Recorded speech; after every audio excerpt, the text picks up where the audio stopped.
was our environment that was affecting us, like giving young kids in our neighborhood asthma, the reasons they had it, and things that we really didn't understand, and things we wanted to learn about, and things that were really affecting us and we didn't know. And we learned that carbon dioxide and sulfur dioxide and mercury and things like that affected us because they were put out into the air by power plants and major polluters, and they cause smog, and they cause global warming, they cause acid rain, things like that, which in turn will affect us. They dump all the pollutants into the bad neighborhoods, low-income areas. They can't afford to pay for better housing. They can't live anywhere else. They have no choice. So we felt that that was unfair and that somebody needed to let them know that, yes, you do have a choice. You're not forced to live with this stuff. You can make a difference in your community if you want to.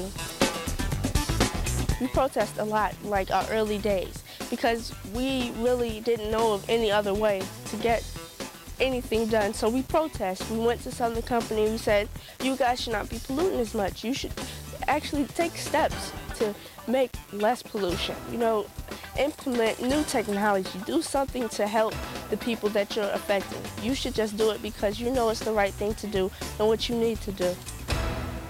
This young lady represents a generation that is the most promising and brightest in our history. Her civic consciousness at a young age, her participation in efforts to respect creation and to improve the quality of life for all of us, and the future of this country is assured to be blessed by the kind of stewardship represented in this young lady.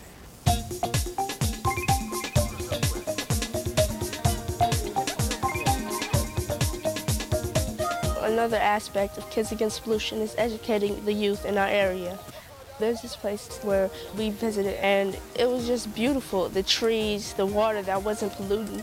And it was really amazing, and it was a sight that really took us aback because we hadn't ever seen that before.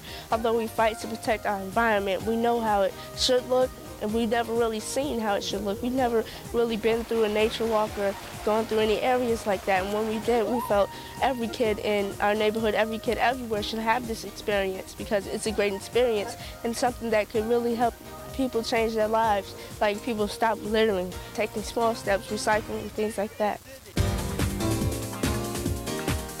One of the projects that Illai was working on was voter registration, and that's vital in a community like this that is half African American and the other half Latino, and that was just very critical, and we thought it was a very important project that she worked on.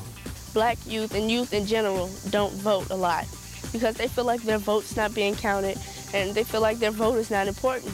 But we really think that you have to vote in order to impact your community, in order to impact anything, because voting is the key. If you don't have the right people in office, things can go completely wrong no matter how much you try. So we feel that people should vote to speak for us, the younger people, and to speak for the environment because trees can't talk. So you have to speak for them.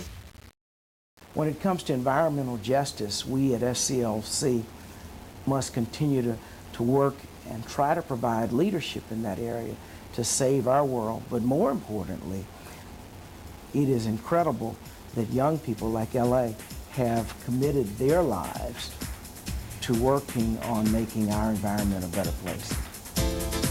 I personally am never going to stop working on the environment because if you stop, the other people will stop. If you don't keep going, then other people will stop. If you don't stop teaching young people, then they won't know. You have to keep the process going.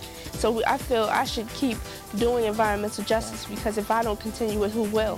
If I don't do it, who will? That's the question I ask myself when I wake every day. If I don't do this, who will?